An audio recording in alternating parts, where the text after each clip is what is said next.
Silakan dok. Bismillahirrahmanirrahim. Assalamualaikum. Alhamdulillahilladzi anzala sakinah fi qulubil mu'minin dadu imana ma imanihim asyhadu alla ilaha illallah wa asyhadu anna Muhammadar Rasulullah. Allahumma shalli ala Muhammad wa ala Muhammad la nabiyya ba'da. Alhamdulillah sahabat MQ pagi semua yang tengah menyimak di MQ TV, MQ FM beserta seluruh jaringan radio yang berada di wilayah Indonesia. Sahabat-sahabat yang menyimak di platform media sosial Agim, semoga pada pagi hari ini kita mulai dengan syukur ya. Karena alhamdulillah Allah telah memberikan bangun kembali setelah tidur kita semalam. Alhamdulillah Allah masih mendenyutkan jantung kita sampai saat ini. Sejak 4 minggu kita di dalam kandungan ibu masing-masing, sampai saat ini denyut jantung kita tak pernah berhenti. Alhamdulillah kita masih bisa bernafas setelah mulai dari 10 detik saat kita lahir ke alam dunia, paru-paru kita itu mengembang, maka sampai saat ini Allah anugerahkan nafas yang tak henti-hentinya. Alhamdulillah Allah berikan juga berupa pemeliharaan tubuh kita ini. Allah telah memelihara pendengaran dengan berbagai macam proteksinya yang ada di dalam sistem pendengaran, dengan berbagai macam frekuensi yang dibatasi supaya kita hanya mendengar suara-suara yang diperlukan saja. Karena frekuensi getaran, frekuensi suara yang ada di sekitar kita itu sangat banyak. Tetapi Allah menakdirkan hanya getaran suara antara 2.000 sampai 20.000 Hz saja yang terdengar oleh telinga kita. Ya, nggak kebayang tuh kalau misalnya seluruh gelombang suara kedengar, ada suara kelelawar, ada suara ultrasonik lainnya begitu ya, ada suara-suara radio, ada suara komunikasi dan lain sebagainya. Mungkin kita sulit untuk kita dengar. Alhamdulillah dengan batasan itu ternyata Allah memberikan kenikmatan bagi diri kita. Alhamdulillah kita juga masih diberi kesempatan untuk bisa berdiri, bisa bangun begitu ya. Tidak kurang dari 167 otot untuk memfasilitasi kita bisa berdiri dan kita bisa berjalan. Alhamdulillah juga kita pada saat ini masih diberi keluasan untuk menyimak kajian ini. Alhamdulillah. Jadi kita mulai hari ini dengan syukur ya. Dan kita doakan juga sahabat-sahabat kita yang sedang diuji nih pada saat ini, yang menunggu tindakan operasi begitu ya. Karena tidak sedikit saat ini mungkin ada kecemasan. Saat ini juga mungkin deg-degan begitu ya untuk menanti saat-saat dilakukan pertolongan berupa teknik operasi ya. Ya, saya juga alhamdulillah hari ini udah terjadwal 5 atau 6 jadwal operasi gitu setelah pertemuan ini. Alhamdulillah kita doakan mudah-mudahan sahabat-sahabat kita yang sedang diuji sakit, Allah berikan kesembuhan, semoga ikhtiar untuk sembuh yang dilakukan oleh para dokter dan para tenaga medis lainnya, Allah berikan kemudahan dan Allah berikan sehat yang afiat. Begitu ya. Baik, sesuai dengan jadwal pada pagi hari ini kita masih membahas penyakit lambung ya, Ibu Bapak semua, sahabat-sahabat. Kenapa dok kok lambung dibahas terus? Karena kasusnya banyak. Dan ketika penyakit lambung itu datang berobat, umumnya tidak sekali dua kali. Mungkin ada yang sekali dua kali sembuh, kemudian berulang lagi. Karena statistik data yang ditunjukkan, yang datang ke IGD di tiap negara juga, ternyata penyakit lambung ini kurang lebih sekitar 20-30% kunjungan ke gawat darurat, ke IGD begitu ya. Demikian juga kunjungan ke poliklinik itu angkanya lebih besar lagi. Nah, setelah mengkaji berbagai macam permasalahan pada penyakit lambung ini, ditemukanlah berbagai macam permasalahan sehingga lambung tersebut bisa sakit sampai kronis, kemudian sembuh dan kambuh ya. Untuk itulah kita coba telusuri bagaimana caranya penyakit lambung yang kronis ini bisa sembuh tanpa kambuh. Baik, Ibu Bapak semua, pada pertemuan lalu kita dikenalkan dengan seorang tokoh ya. Tokohnya masih ingat? Bukan toko buku, bukan toko kue ya. Tokoh yang kita kenalkan pada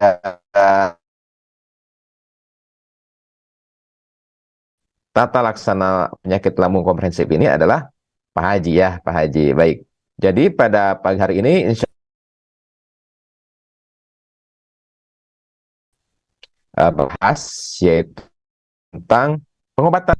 Pengobatan nabawi ini juga digunakan pada terapi modern, yaitu Nigella sativa atau habatus sauda ya, di mana Nigella sativa atau habatus sauda ini menjadi salah satu bintang kemarin ketika COVID ya, karena dengan pemberian Nigella sativa di beberapa negara termasuk penelitian di Pakistan ini bisa menurunkan angka kematian karena COVID itu di atas 23%.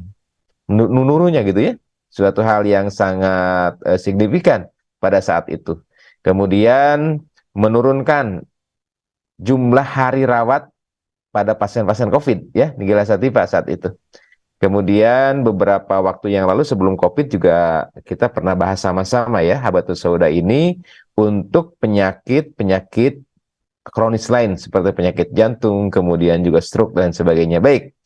Jadi pada pagi hari ini insya Allah kita akan bahas tentang Nigella sativa atau habatus sauda ya. Bagi ibu bapak penggemar pengobatan nabawi ini sudah tidak asing lagi. Nah, kita akan coba sajikan penelitian-penelitian yang sekiranya bisa kita telusuri begitu, manfaat untuk penyakit lambung. Kalau misalnya manfaat, ya mekanismenya seperti apa, kemudian kira-kira mengkonsumsinya jumlahnya seberapa dan berapa lama, ya. Kemudian bertanya lagi, nah kalau berlebihan bagaimana? Seperti kemarin ya, 2 pekan kemarin kita membahas tentang turmeric, ya. Turmeric itu kunyit. Ternyata kunyit dalam dosis tinggi justru menyebabkan efek ulkus pada lambung, seperti halnya mengkonsumsi obat-obatan anti nyeri, NSAID ya. Turmeric dalam jangka waktu yang lama, kemudian dalam dosis yang tinggi, itu bisa menyebabkan ulkus. Tetapi pada dosis terukur, turmeric itu sangat bagus untuk melindungi lapisan lambung, mucus protection, kemudian untuk memfasilitasi penyembuhan ulkus peptik, dan sekaligus ini bermanfaat sebagai bahan untuk eradikasi dari bakteri ya, bakteri yang ada di lambung, bakteri apa namanya? Helicobacter pylori ya. Itu pada pertemuan-pertemuan sebelumnya. Baik, kita lanjut ya. Jadi pada pagi hari ini kita masih berkenalan dengan Haji Nadim. Haji Nadim itu di mana tinggalnya, Dok? Nggak tahu saya juga ya. Di DT apa di DT Jakarta apa di Serua? Nggak tahu saya juga. Haji Nadim. Haji Nadim masih ingat apa saja? Haji Nadim, Ibu Bapak? Yuk kita ulangi ya. Ya, haknya itu adalah terapi, bagaimana melakukan terapi untuk penyakit lambung ini mulai dari ketenangan hati. Ternyata didapatkan bahwa kecemasan itu berpengaruh terhadap angka kejadian penyakit lambung setara dengan infeksi Helicobacter pylori. Ya, diantaranya ya. Bagi ibu bapak mungkin yang ingin kajian yang lebih dalam lagi, silakan dicari di YouTube-nya Agim, ya. Nanti bisa dicari di pertemuan-pertemuan sebelumnya.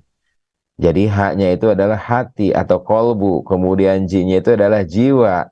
Bagaimana diri ini mempunyai semangat optimisme dan meruntuhkan stigma-stigma diri bahwa dia mempunyai penyakit lambung kronis, bahwa dia lambungnya itu sudah parah, bahwa sudah tidak ada obatnya lagi. Stigma-stigma negatif seperti itulah harus diruntuhkan dan dihancurkan. Kenapa? Separah-parahnya penyakit lambung adalah luka. Seluka-lukanya lambung adalah bocor. Dan ketika lambung itu bocor, ternyata masih bisa dilakukan terapi. Jadi separah-parah apapun masih bisa dilakukan terapi sampai tuntas. Artinya, ketika kita tahu bahwa separah-parahnya penyakit itu bisa sembuh, sudah tidak ada anggapan lagi dalam diri kita bahwa dia menderita penyakit lambung seumur-umur ya. Baik, kita lanjut. Haji, nadinya apa dok? Naknya adalah terapi nabawi, ibu bapak semua. Nah, pada saat ini salah satu terapi nabawi kita akan bahas ya. Jadi dari terapi tatanan nabawi itu ada beberapa domain yang penting. Yang pertama adalah bagaimana kita menelusuri, mempelajari, dan mempraktekkan tata cara Rasulullah makan, kebiasaan Rasulullah bagaimana hidup sehat, dan pengobatan pada saat itu. Jadi bukan hanya ketika berbicara tentang pengobatan nabawi, bukan hanya berbicara tentang madu, kemudian habatus sauda, kemudian olive oil, tetapi juga ada lifestyle management. Kemudian juga ada diet management, sehingga penyakit lambung itu bisa dihindari atau bisa dicegah.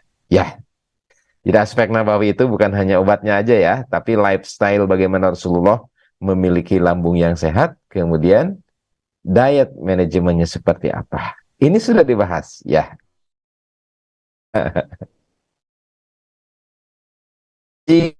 Nadim, nah ini adalah terapi medis.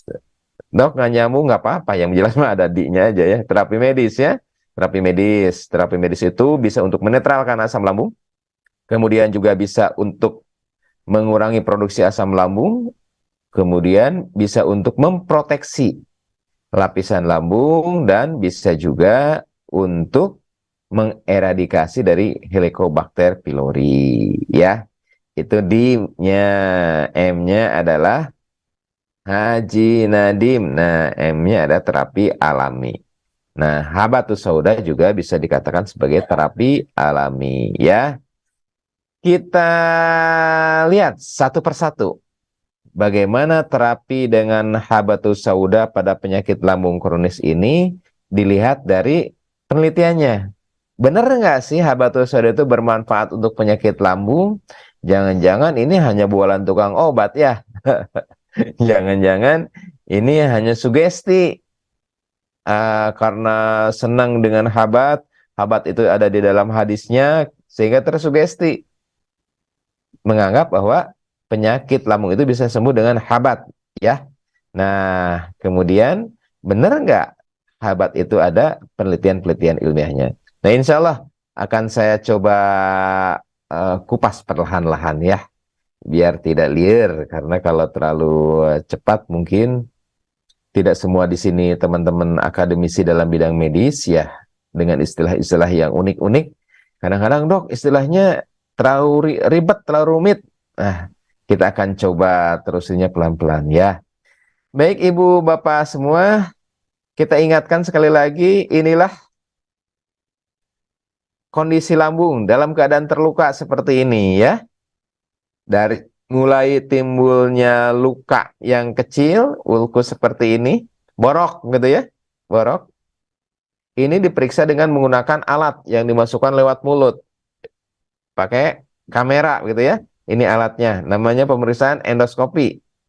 Diperiksa masuk ke dalam mulut, kemudian sampai ke dalam lambung. Ini bisa terlihat seperti ini, real ya. Ini ulkus atau adanya borok atau adanya luka. Ini luka lama ya, bukan luka lama bersemi kembali. Punten, kok kegeser. Nah, ini luka ya. Nah, kemudian ini juga ada stigma pendarahan nih, seperti ini. Bisa terlihat ya. Ini stigma pendarahan.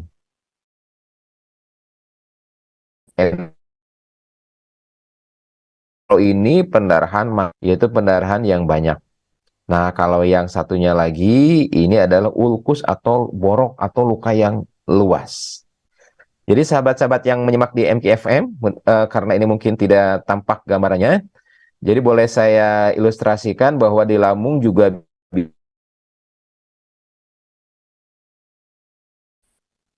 ya, kalau sariawan kebayangkan ibu bapak semua ya. Nah, sariawannya itu lebih dalam lagi sehingga bisa menimbulkan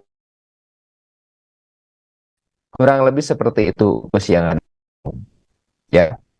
Nah, situasi ini menyebabkan orang tersebut mempunyai keluhan nyeri, bahkan kadang kolik.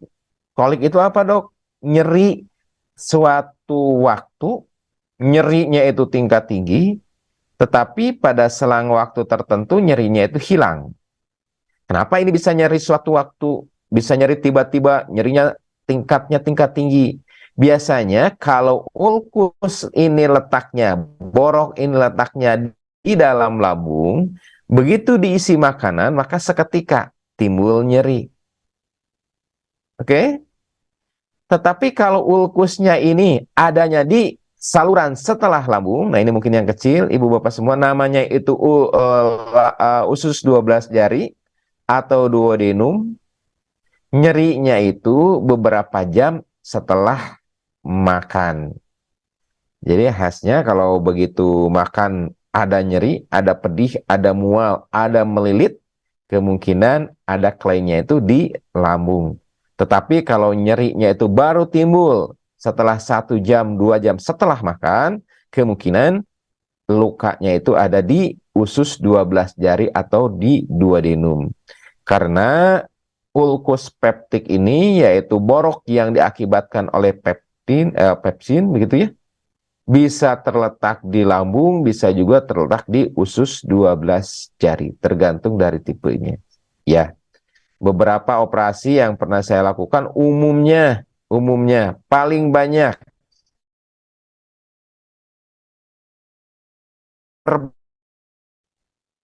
lambung dan usus 12 jari. Umumnya di sini nih. Nih, prepilorik namanya itu, di sebelum sebelum klep, sebelum katup yang membatasi antara lambung dan usus halus. Umumnya lukanya di sini, di bagian bawah ini ya, di prepilorik namanya itu. Sampai bocor umumnya juga di sini. Jarang sekali bocor lambung itu di bagian atas ya. Bagian atas jarang sekali ya. Jadi kalau statistik seperti itu, Ibu Bapak semua. Baik, Kang Apip, punten apakah masih bisa disimak? Ini katanya internetnya tidak stabil, Kang Apip. Mohon info ya. Iya dok, ini terkadang tadi patah-patah sih dok suaranya. Baik, saya coba dulu ya. Saya coba dulu stop sharing, stop screen dulu ya. Baik, jadi itu Ibu Bapak kalau oh pantas. Kang Apip nggak apa-apa kalau saya pindah jaringan dulu sebentar. Punten Oh ya. iya nggak apa-apa dok, ya nggak apa. Punten punten ya, punten ya, punten ya.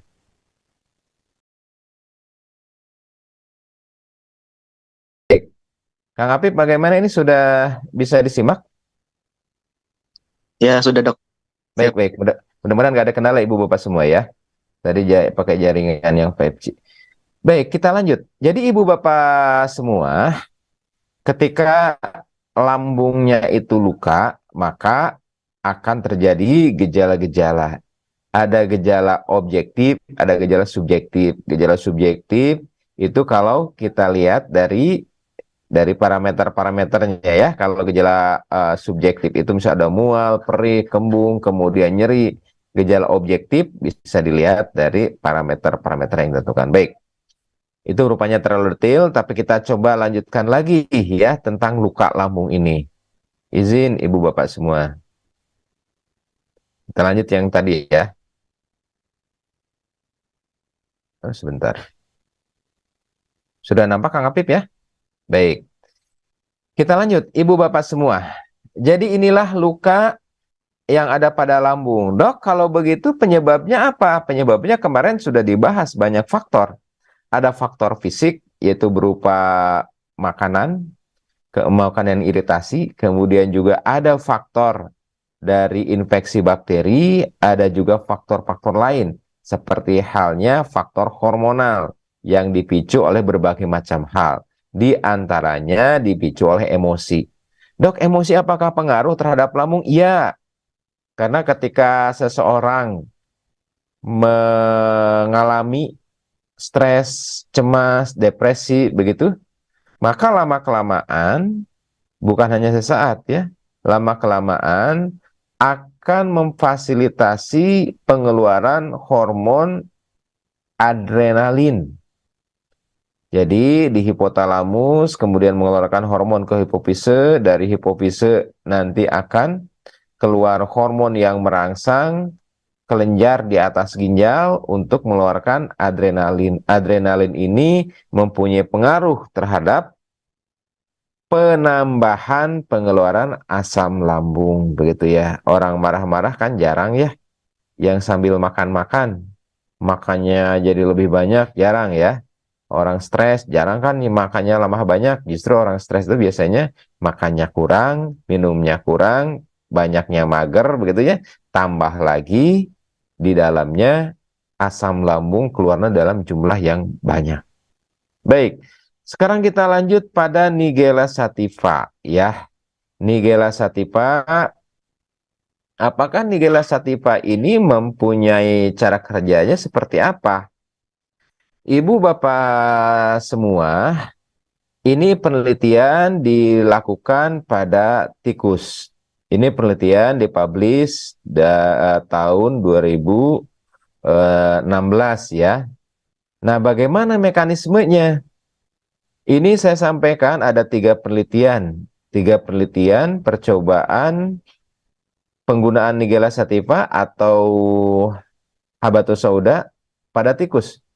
Pada tikus yang mengalami luka lambung, dok, bagaimana caranya kok tikus bisa luka lambungnya? Apakah tikusnya juga mager? Apakah tikusnya juga stres ikut-ikutan? Jadi banyak metode ya yang membuat tikus itu luka di dalam lambungnya, borok di dalam lambungnya. Di antaranya dengan memberi tikus tersebut aspirin. Aspirin itu obat anti nyeri, obat nyeri kepala, ya. Aspirin dalam jumlah banyak bisa mengakibatkan luka pada lambung. Luka pada lambung itu dilihat begitu ya, dan setelah luka diberikan terapi. Ini penelitian dilakukan kalau nggak salah ini di India ya. Oh betul di India ya. Di India dari Departemen Farmakologi. Nah, dari penelitian ini didapatkan bahwa efek dari habatus sauda atau Nigella sativa ini mempunyai efek dengan dua model, ya. Yang pertama adalah anti peradangan. Anti peradangan di sini bisa menurunkan interleukin 1, interleukin 6, interleukin 12 begitu ya. Pokoknya menurunkan efek dari peradangan. Efek inflamasi. Radang begitu ya. Kalau kulit radang, Ibu, Bapak tahu kan gejalanya ya? Ada kemerahan, kemudian ada nyeri, ada panas. Nah, hampir sama. Di dalam juga begitu. Efek antiinflamasi dari habatus sauda ini bisa mengurangi pembengkakan, kemudian juga bisa mengurangi nyeri. Efek berikutnya dari habatus sauda ini pada penelitian ini yaitu efek antioksidan. Apa efek antioksidan pada penelitian ini? Efek antioksidannya berfungsi untuk percepatan perbaikan kerusakan sel-sel yang ada di mukosa lambung. Jadi kerusakan-kerusakan tadi difasilitasi perbaikannya dengan menggunakan habatus sauda. Jadi ada dua kesimpulan besar pada penelitian tadi ya, tahun 2016. Penelitiannya tahun 2015, dipublish tahun 2016 begitu ya. Nah, kemudian kalau kita lihat kan tadi untuk untuk mengurangi efek anti radang dan sebagai antioksidan. Nah, selanjutnya, apakah ada efek lain dari habatus sauda ini?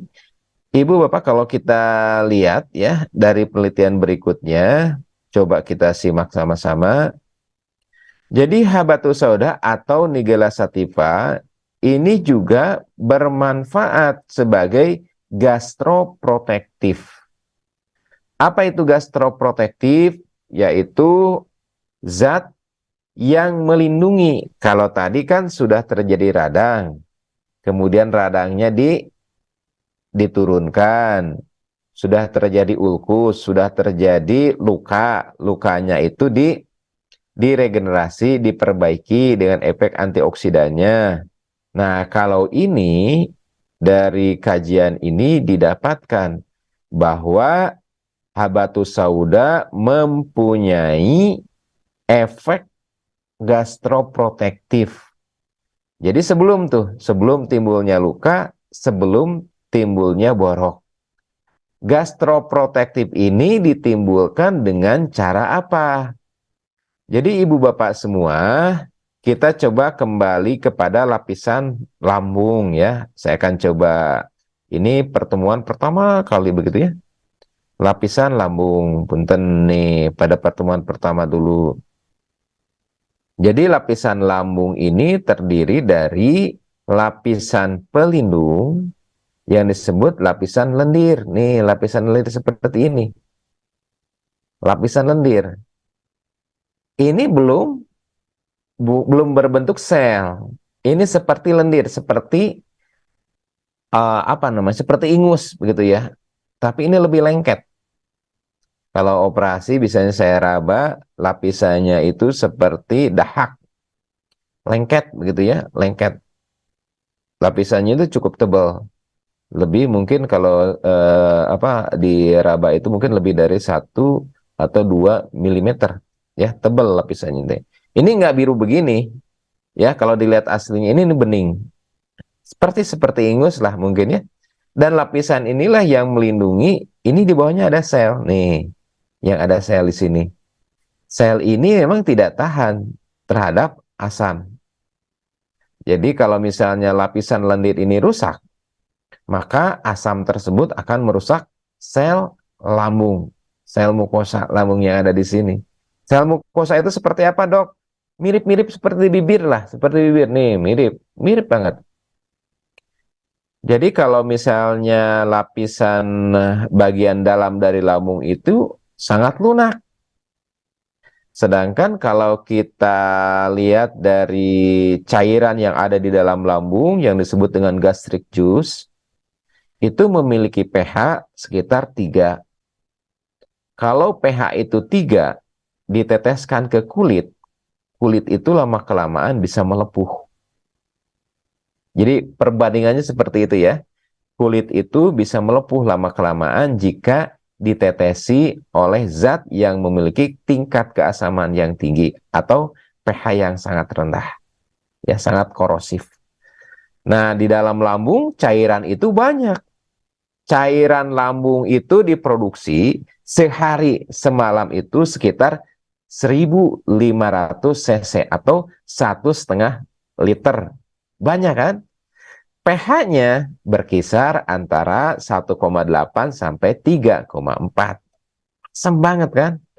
Dan kalau diteteskan, lama-kelamaan itu bisa menyebabkan kerusakan.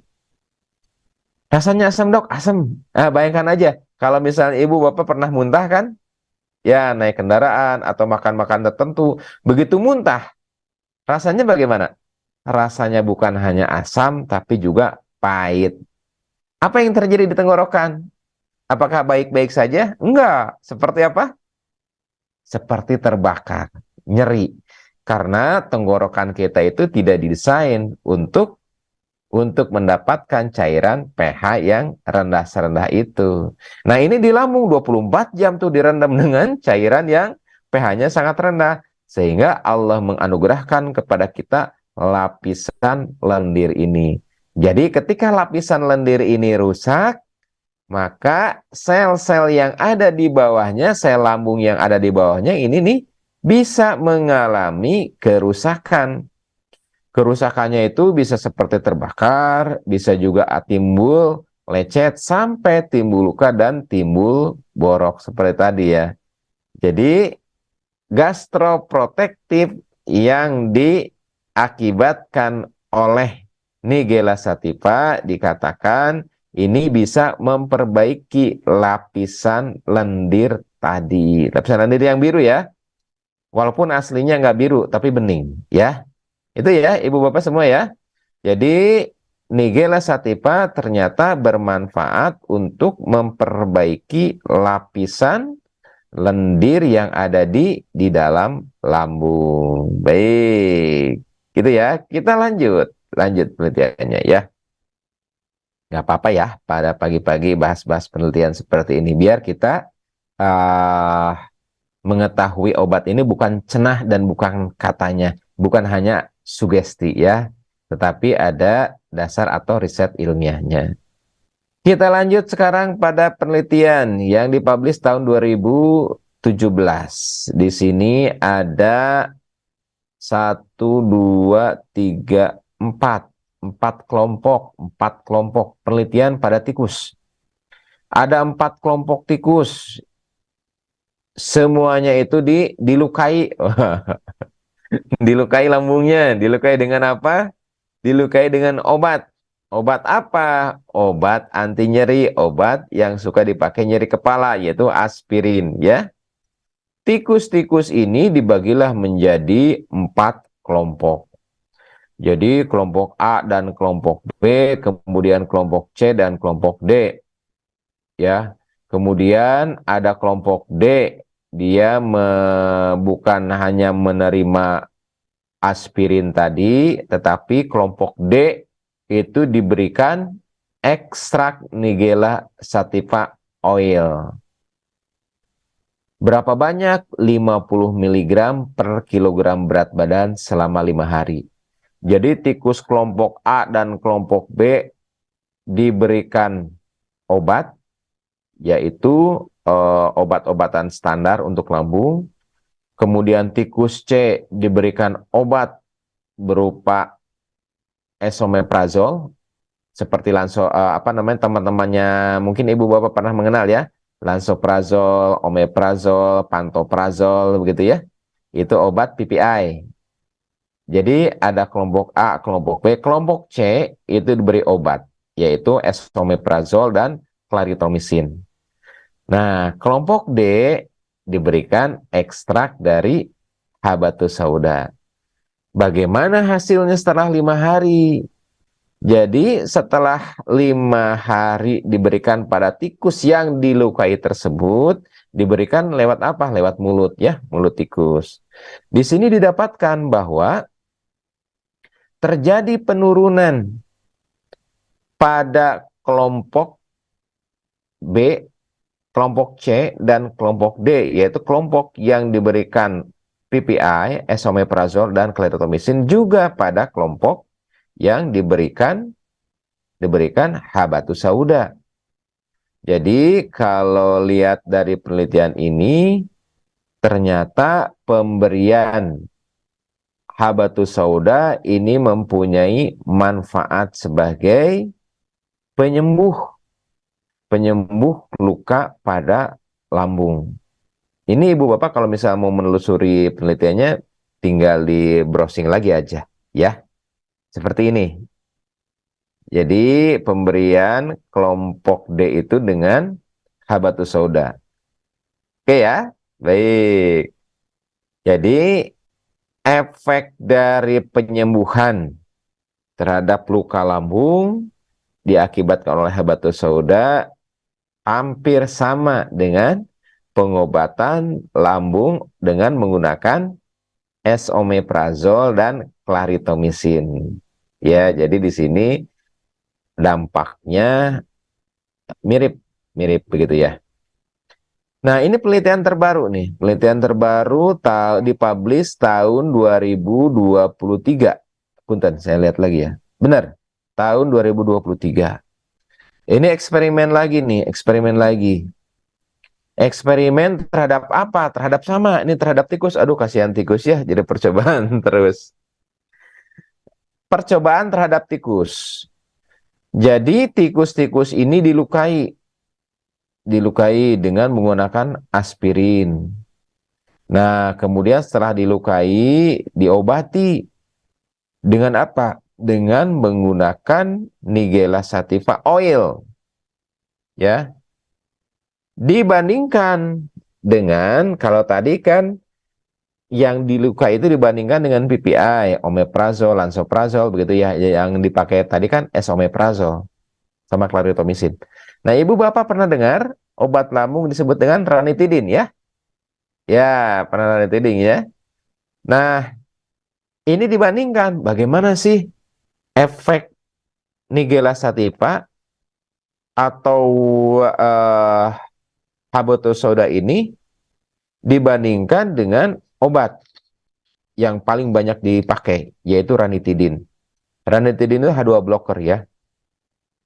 Ranitidin adalah obat terbanyak lambung yang dipakai, baik itu di pengobatan layanan primer atau di layanan tingkat lanjut.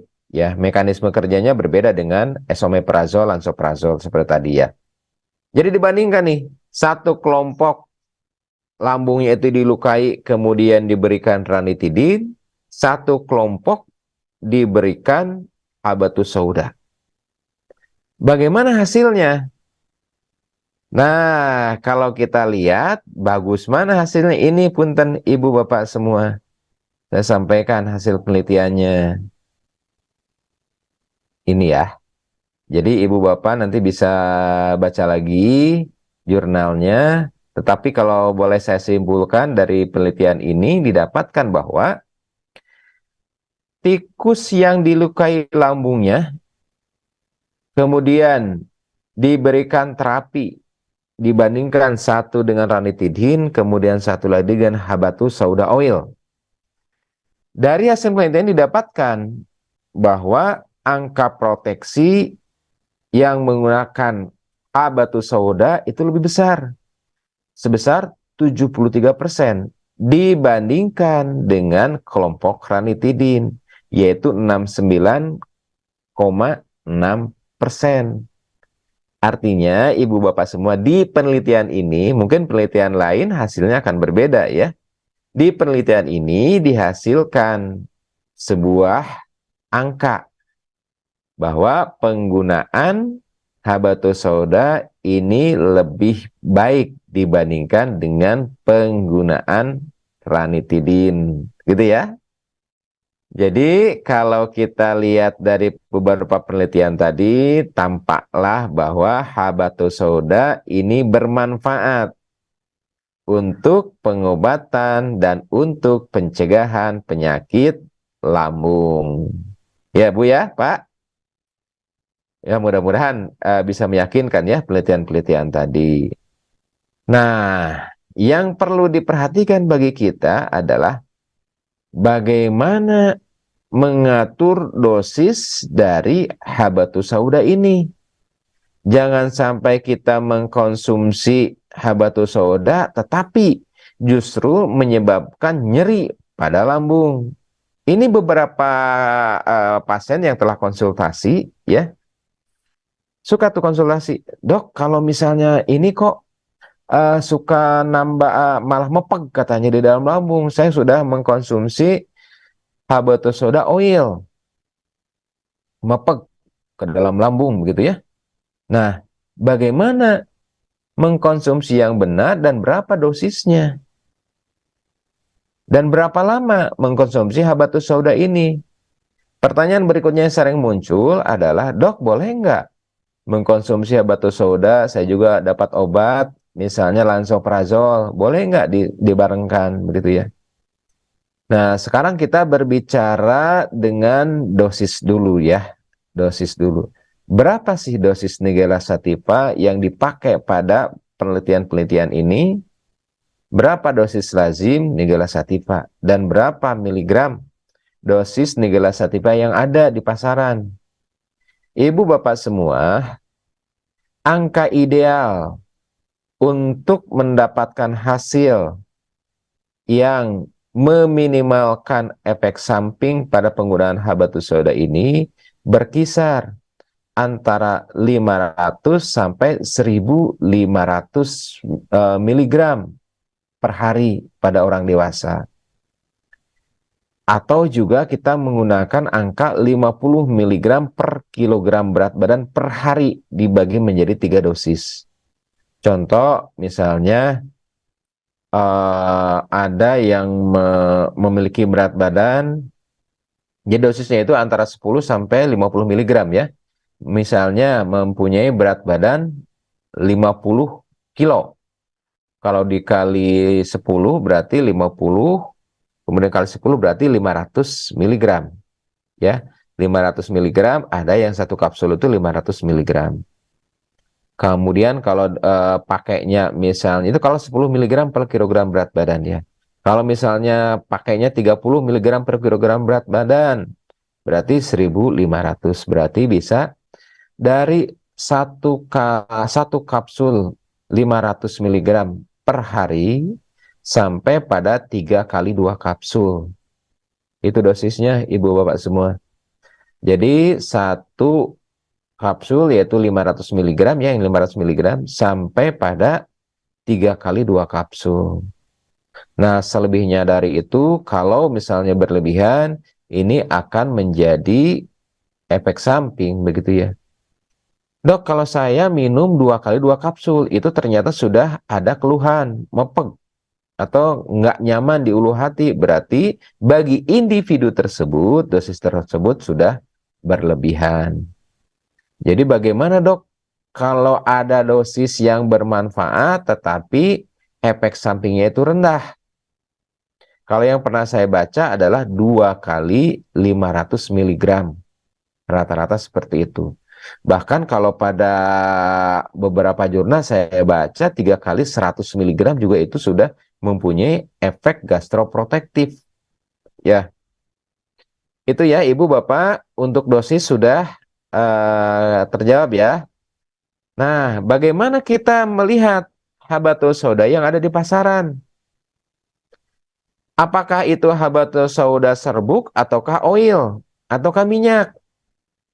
Dok, apakah habatus sauda serbuk yang ada di pasaran itu adalah sahabat dari berupa simplisia ataukah ekstrak? Hati-hati ini juga Ibu Bapak semua.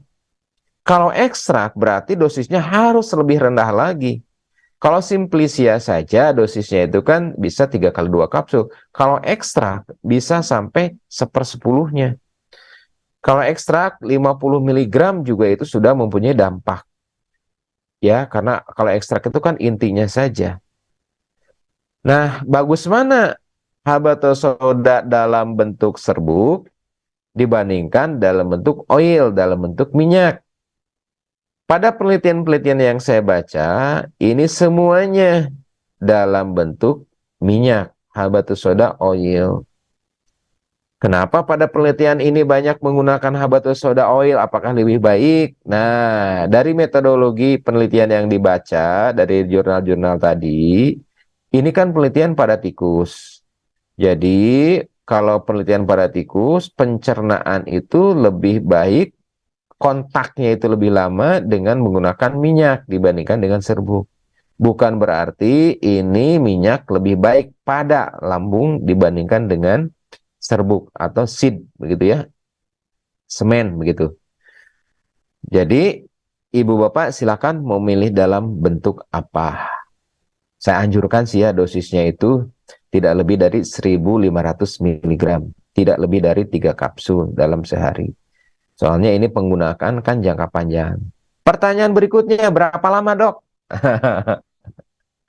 Berapa lama sampai didapatkan manfaat dari penggunaan habatus sauda ini? Dari penelitian ini, paling cepat manfaat itu didapat 5 hari setelah mengkonsumsi habat. Rata-rata berapa lama dok? Rata-rata 14 hari. Jadi 14 hari dalam mengkonsumsi habat, rata-rata sudah mempunyai dampak positif atau manfaatnya. Kemudian ada nggak yang tidak boleh mengkonsumsi habat? Seperti halnya obat-obat lain, sama.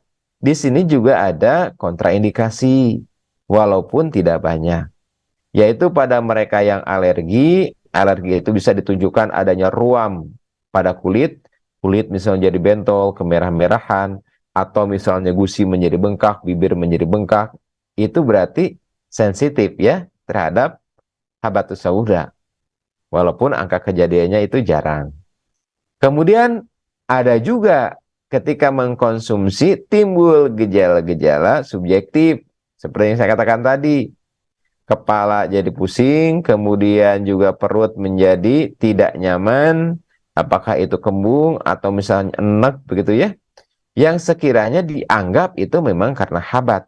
Dan nggak makan obat-obat lain, dan nggak makan makanan yang bukan-bukan misalnya, tetapi 2 jam atau 30 menit setelah minum habat ternyata ada keluhan itu. Ada kemungkinan itu dari habat. Oke ya, ibu bapak semua ya. Jadi dosisnya udah ya, dosisnya, kemudian juga durasinya, kemudian kontraindikasinya, seperti itu. Pertanyaan berikutnya, apakah boleh penggunaan habatus sauda ini dibarengkan, dok? Kan tadi di Haji Nadim, Haji Nadim masih ingat ya, hanya itu adalah bagaimana kita mengelola hati. Ya, silakan simak video-video AA, itu jelek banget, silakan. Yang kedua ada D-nya itu adalah haji. Haji-nya itu bagaimana kita mempunyai rasa optimisme, kemudian meruntuhkan dari anggapan-anggapan stigma-stigma negatif, begitu ya. Kemudian na-nya itu pengobatan nabawi, di antaranya adalah habat. Kemudian D-nya itu kan terapi medis, dok. Saya sedang mendapatkan terapi lansoprazol atau omeprazol, kemudian ditambah lagi misalnya dengan proteksi untuk dinding lambung, misalnya sukralfat, begitu ya.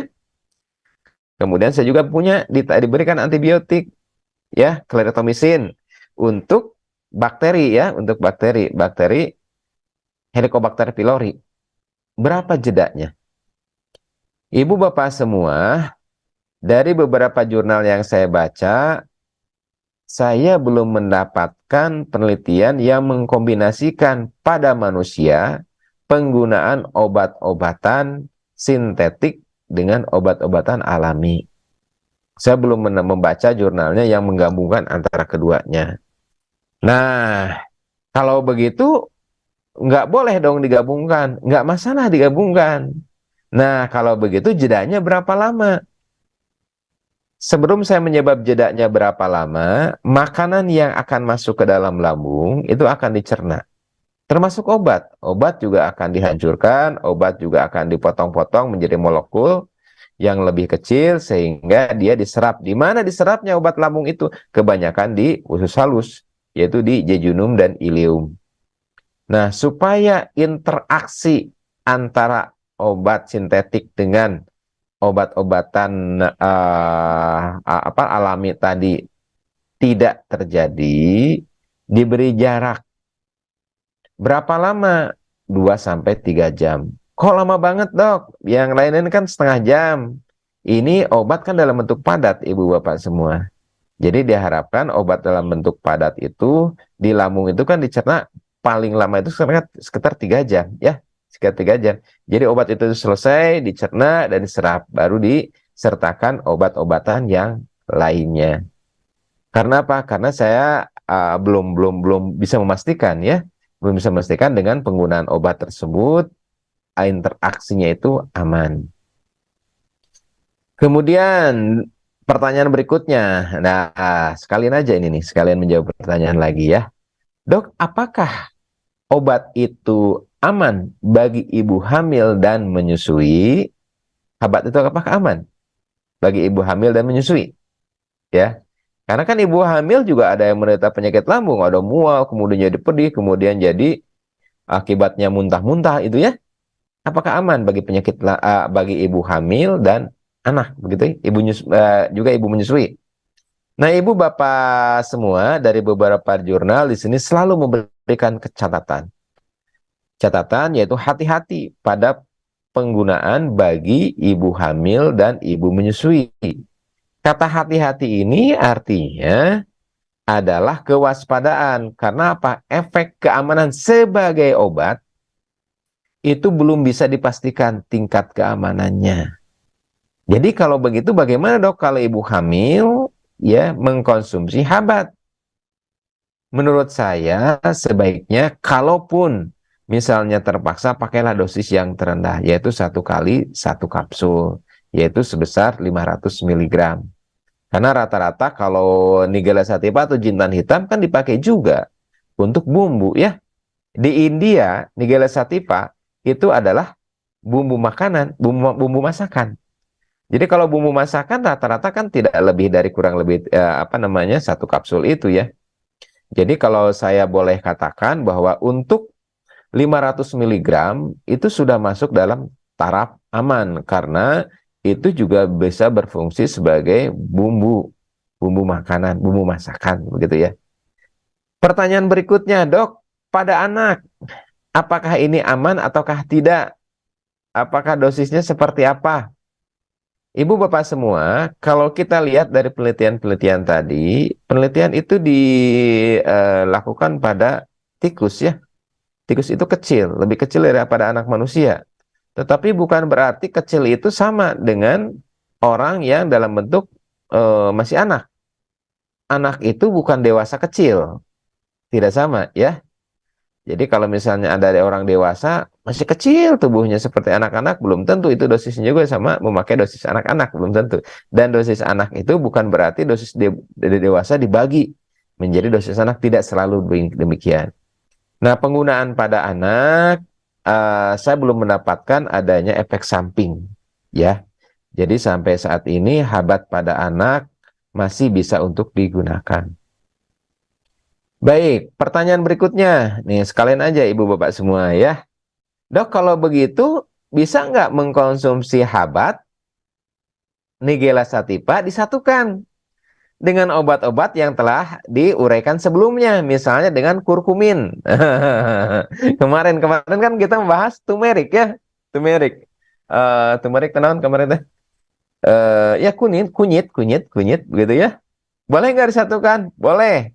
Saya pernah baca jurnalnya, beberapa obat yang menyatukan dalam satu ingredientsnya itu ada turmeric, kemudian juga di sana juga ada Nigella sativa, dan itu sudah lolos dari Badan POM gitu ya. Jadi sudah ada izin edar ya. Jadi boleh tuh.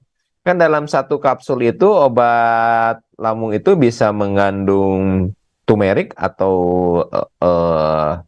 kunyit begitu ya, ada juga yang mengandung habatus soda, ada juga mengandung obat-obat lain gitu ya.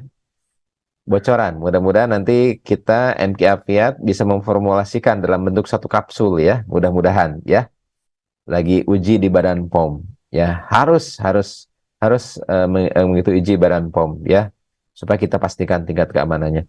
Boleh nggak disatukan lagi dengan zat-zat lain? Nah, multifarmasi ya. Jadi banyak begitu jenisnya, selama interaksinya itu dianggap aman, maka tidak dilarang. Begitu ya. Nah, Ibu Bapak semua, itulah satu pengobatan pada pagi hari ini kita bahas tentang Nigella sativa ya. Kemudian pada pekan kemarin juga kita telah bahas hal-hal lain ya.